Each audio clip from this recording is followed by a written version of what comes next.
오늘 저녁 메뉴는 혹시 어떤 걸 드시고 오셨습니까? 그 메뉴를 고르는 데는 혹시 얼마나 많은 시간을 투자하셨습니까?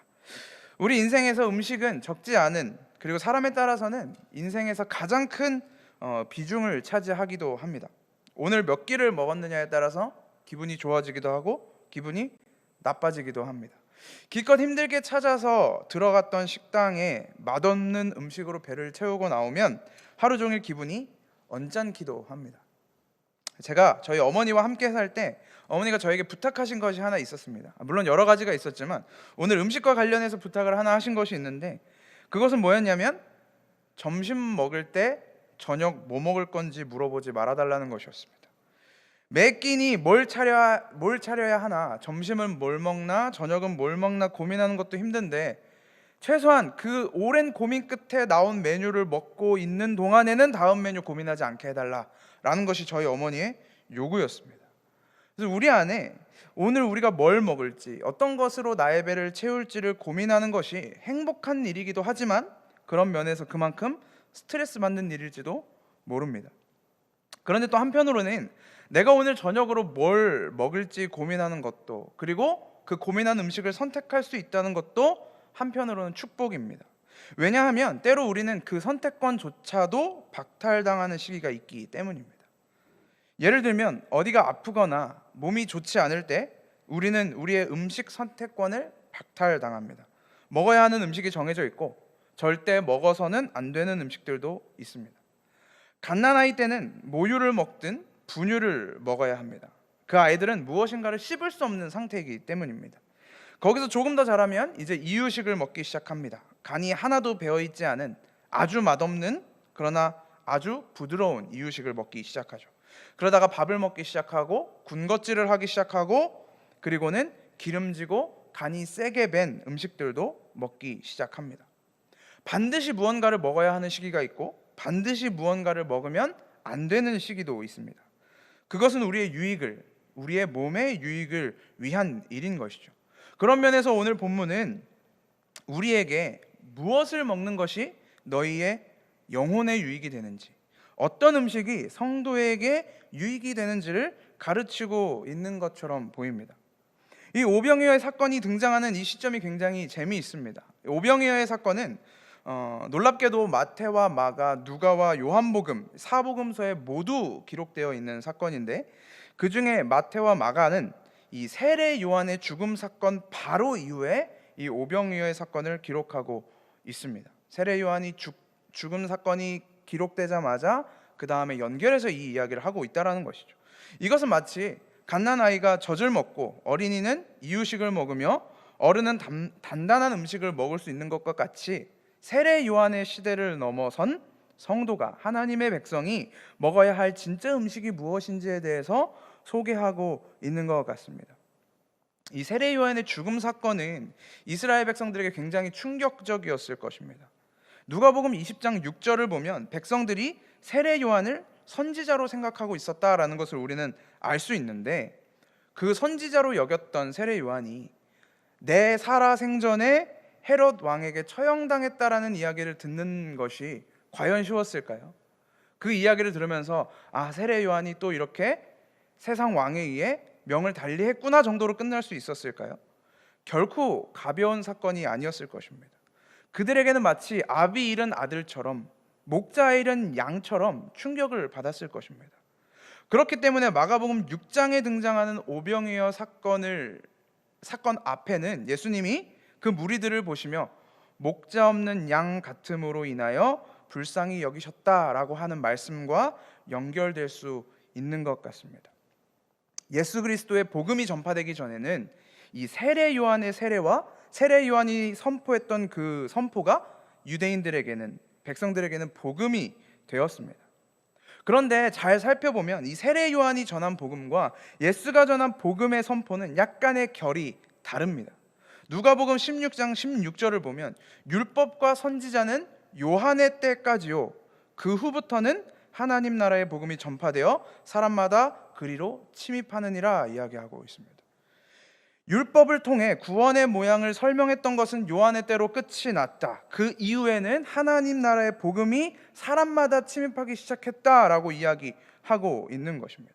그런데 이때 당시 사람들은 요한의 죽음을 마주했던 사람들에게 있어서는 여전히 요한의 세례가 복음의 핵심, 요한의 복음 선포가 회개의 핵심이라고 믿었을 것입니다. 그렇기 때문에 그때 당시에 여전히 바리새인과 서기관들이 유대인들에게서는 존경받을 만한 인물들로 서 있었겠죠. 세례 요한의 말이, 그가 전하는 선포가 유대인들에게 있어서, 백성들에게 있어서는 복음이었고 그것이 곧 회개였으며 천국 복음이고 세례 요한이 베풀었던 세례였던 것입니다.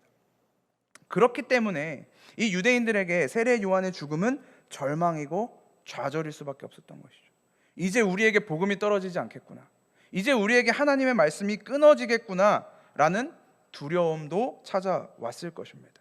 세례 요한의 입을 통해 나오는 그 말씀을 통해, 그 복음을 통해 소위 영의 양식을 채우고 있었던 자들이기 때문에, 그들이 그것을 먹으며 자라났던 사람들이기 때문에 이제 그들은 먹을 것이 없는 자들이 되어 버린 것입니다. 그들이 스스로 느끼기에 난 이제 무엇을 먹으면서 살아야 하나 염려하기 시작했을 것이라는 것입니다. 그렇기 때문에 목자 없는 양과 같이 불쌍해 보였던 것이죠.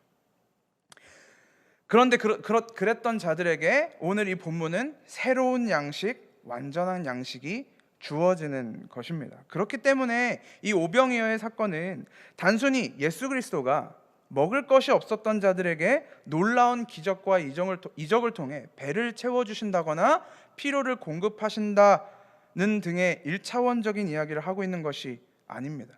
오늘날까지 우리가 무엇을 먹고 있었으며 그리스도가 우리에게 주시는 그 양식이 무엇인지, 그리스도를 믿으며 그를 따라가는 성도들이 먹어야 하는 양식이 무엇인지를 소개해주고 있는 것이죠.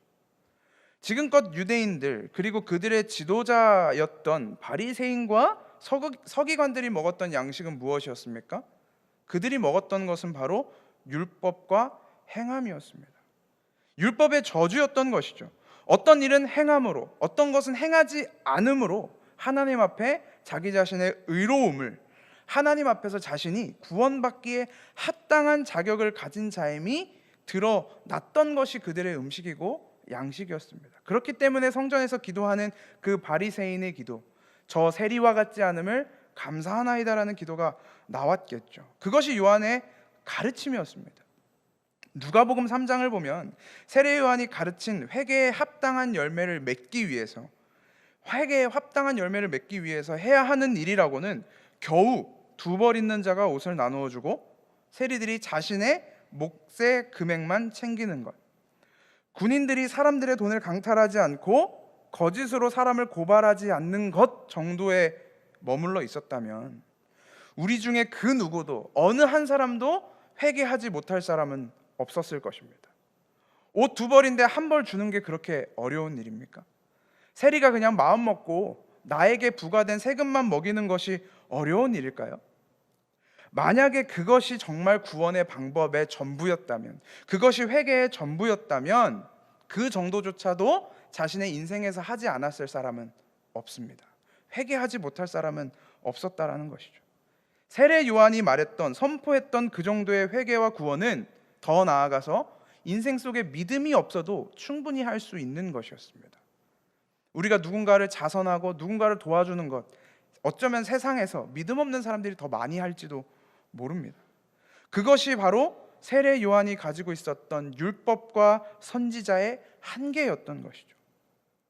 여전히 많은 사람들은 이것들을 마치 복음인 것처럼, 하나님이 주신 양식인 것처럼 살아가고 그렇게 생각하고 있는 것 같습니다. 교회가 복음을 전하지 않아도 세상에서 도덕적인 모습들을 보여주면 좋은 교회라고 칭송받습니다. 진짜 복음을 전함에도 불구하고 인간의 연약함과 실수 때문에 세상의 손가락질을 받을 일이 생긴다면 그 교회가 가진, 혹은 그 설교자가 가진 복음조차도 손가락질을 당하게 됩니다. 복음의 진짜 본질이 무엇입니까? 과연 정의로운 행동이 복음일 수 있습니까? 그것은 복음의 한 방편일 수는 있지만 우리가 그것 자체를 복음이라고 이야기할 수는 없습니다. 우리는 누구나 실수를 저지르기도 하고 하나님의 말씀대로 살아가고자 하더라도 우리 안의 죄성들이 우리를 죄악으로 끌고 가지 않습니까? 진짜 복음을 전하던 자가, 진짜 복음대로 살던 자가 그의 안에 있는 한계와 어려움 때문에 만에 하나 살인을 저질렀다면 우리가 그를 복음 없는 자라고 과연 이야기할 수 있겠냐라는 것입니다. 그렇지 않다는 것이죠. 그것이 우리의 먹을거리가 되어서는 안 된다라는 것입니다. 기독교인은, 말씀을 가진 자는 물론 세상에서 이 말씀이 가지고 있는 복음을 전하기 위해, 이 생명을 전하기 위해 최소한의 도덕과 가치 그리고 기준은 가지고 있어야 합니다. 최소한 세상에서 그들이 지키고 있는, 하나님을 믿지 않는 자들이 지키고 있는 최소한의 윤리 도덕관 정도는 가지고 있어야죠. 그러나 그렇다고 해서 세상의 도덕적 가치, 세상 사람들의 인정과 칭송, 그리고 그들의 기준에 맞추어진 삶의 양식이 곧 복음이어서는 안 된다라는 것입니다. 그것은 복음을 전하기 위한 도구일 뿐입니다. 우리가 그것을 먹고 자라는 것이 아닙니다. 그들이 우리의 먹이가 되어야 되는 것입니다. 그 윤리와 도덕, 세상의 가치관은 우리가 먹고 그것들을 잘 소화해내서 봐라, 내가 소화해내는 거 보니까 복음을 가졌지 않냐라고 이야기하는 것이 아니라 그들을 통해, 그 먹이를 통해 진리를 가지고 세상을 부수어 나가야 한다는 것입니다. 복음이 이런 것이구나. 인간의 가치와 정의와 윤리, 도덕조차도 복음 안에서는 박살날 수 있는 것이구나. 아무것도 아닌 것이구나. 이 모든 것을 예수님이 십자가에서 완성하신 것이구나 라는 예수 그리스도의 복음의 양식이 그리스도를 통해 우리 안에 떨어져야만 한다는 것입니다. 그렇기 때문에 그들의 역사 속에서, 유대인들의 역사 속에서 세례 요한은 반드시 죽었어야만 합니다. 반드시 그들의 시간 속에서 사라졌어야만 합니다. 우리의 신앙생활 속에서도 세례 요한의 가르침은 죽어야 합니다. 그것이 우리를 지배하게 해서는 안 되는 것입니다. 세례 요한의 가르침, 그것을 넘어선 그리스도의 복음, 그리스도의 양식, 그 십자가에서 찢겨 그 몸으로 우리의 죽음의 상태를 뒤집어 놓으신 그 그리스도를 먹으며 그 은혜로 살아야 한다는 것입니다. 그것이 복음인 것입니다. 내가 손을 놓고 있는다고 해서 하나님이 우리를 구원하지 못하시는 것이 아닙니다. 예수가 주는 양식은 내 입을 벌려 억지로 넣어 주시는 것입니다. 네가 하지 못함으로 내가 하겠다라는 것이 복음입니다. 우리의 삶은 그 복음을 먹고 예수의 떡을 먹고 남자면 5,000명이나 되는 인원을 살리시는 것을 믿음으로 바라보는 것, 그것을 믿음으로 찬양하는 것, 그것이 바로 우리 삶 속에 일어나는 기적인 것이죠.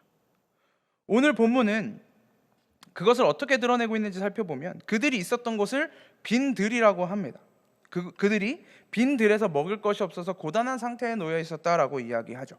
오늘 본문 15절에서는 이 제자가 여기는 빈 들이고 라고 이야기하고 있는데, 여기서 사용된 빈 들이라는 단어는 헬라어로 에레모스라고 합니다. 이 에레모스라는 단어는 허전하다, 공허하다라는 의미를 가지고 있고, 또 광야, 빈들, 허전한 곳이라는 의미도 가지고 있습니다.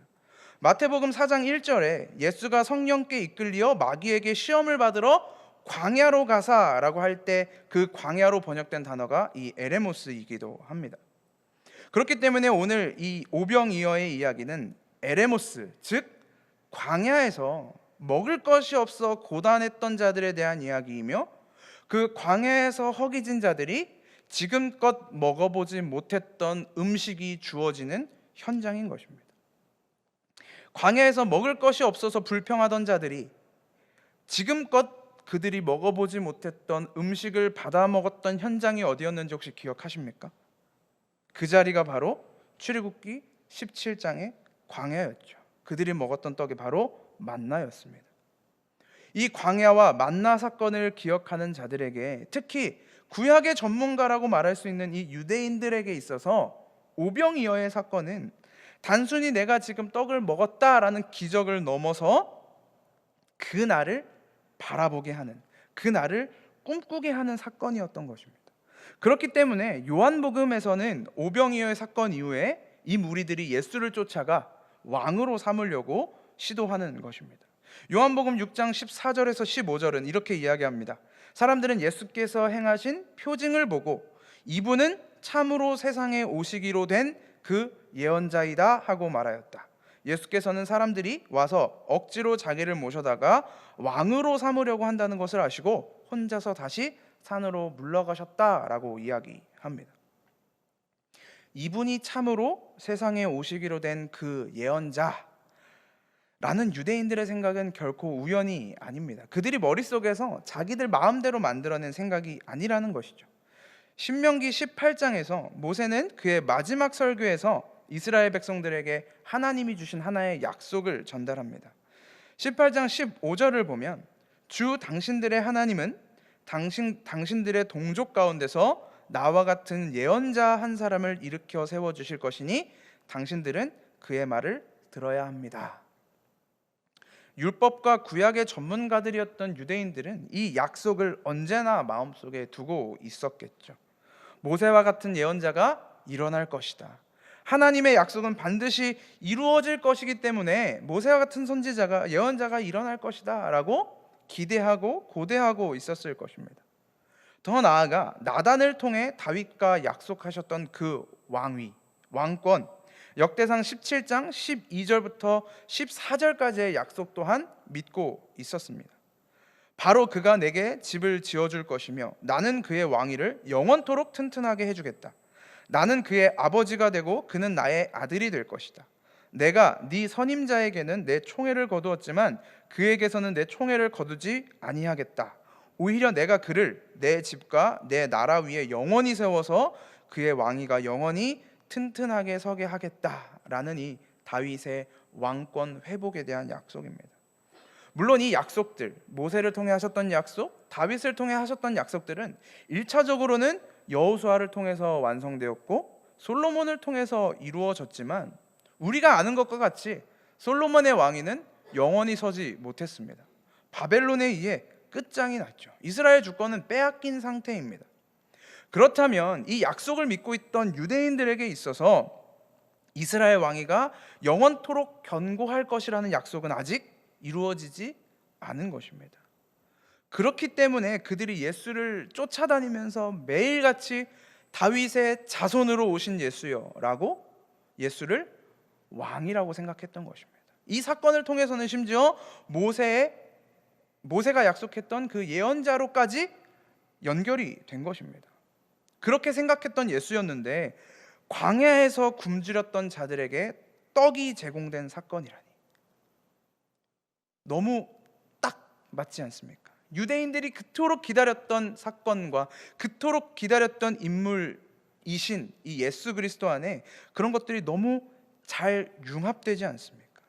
그렇기 때문에 그 일을 경험했던 사람들은 모세가 약속한 예언자가 바로 저 사람이구나. 그렇다면 다윗에게 약속하신 왕이 이분일지도 모르겠구나라는 생각이 스쳤고 그들은 예수를 왕으로 삼으려고 쫓아갔던 것입니다. 그런데 이들의 요구가 이들의 이 왕 삼고자 하는 예수를 왕 삼고자 하는 이 욕구가 얼마나 유치한 것이었냐면 요한복음 6장 34절을 보면 그 왕으로 세우기를 원하는 예수에게 요구하는 것이라고는 고작 그들이 이르되 주여 이 떡을 항상 우리에게 주옵소서였습니다. 그들의 관심은 떡 먹는 것 정도였습니다. 먹을 것이 없는 자들에게, 왕권이 찬탈된 자들에게 왕권을 좀 찾아주십시오, 떡을 좀 주십시오를 구하는 것이 전부였다는 것입니다. 예수님은 이 사건 이후에 무리들에게 다가가서 너희들이 지금 떡 먹은 것 때문에 나를 왕으로 삼으려고 하지만 너희의 조상들이 먹었다는 만나를 자꾸 생각하면서 나를 모세와 같은 선지자라고 다윗의 왕위를 이을 왕이라고 떠받드는데 난 그 정도 떡을 주기 위해서 온 게 아니다 라고 이야기하십니다. 요한복음 6장 35절을 보면 나는 생명의 떡이니 내게 오는 자는 결코 줄이지 아니할 터이요 나를 믿는 자는 영원히 목마르지 아니하리라 라고 예수님은 선언하십니다. 이것은 그 자리에 있었던 이 유대인들에게 믿으라고 했던 설득도 아니고 이해시키기 위한 과정도 아니었습니다. 그저 선포였습니다. 선언이었습니다. 예수님은 오늘 오병이어의 사건을 통해 너희들이 신의 산에서 먹었던 그 율법의 열매, 그 자리에서부터 시작했던 율법의 열매, 행함의 먹이, 세례 요한의 먹이는 이제 잊어버리고 그건 이제 뱉어내고 내가 주는 떡을 너희는 먹으라고 이야기하고 계시는 것입니다. 내가 너희에게 주는 떡은 다시 배고프지 않을 거야. 다시 목마르지 않을 생명의 영원함을 이제는 경험하라는 것입니다. 그런데도 이 이야기를 듣고 예수의 이 이야기를 듣고도 믿음이 없는 자들은 이 사람이 어찌 능히 자기 살을 우리에게 주어 먹게 하겠느냐라고 수군거렸다는 것입니다. 이것이 믿음 없는 자들의 행보입니다. 예수의 복음이 그들에게 떨어져도 받아들이지를 못합니다. 자신들의 이해와 다르면, 자신들이 생각했던 것과 다르면, 그리고 자기들에게 주어졌어야 할 이 실질적인 떡이 더 이상 떨어지지 않으니까, 자신들에게 주어지지 않으니까 예수의 가르침도 하나님의 말씀도 배척하고 떠나버립니다. 그리고 이들이 나중에 어떻게 합니까? 결국 이 예수를 십자가에 달아서 죽여버리지 않습니까? 이것이 믿음 없는 자들의 결말인 것입니다.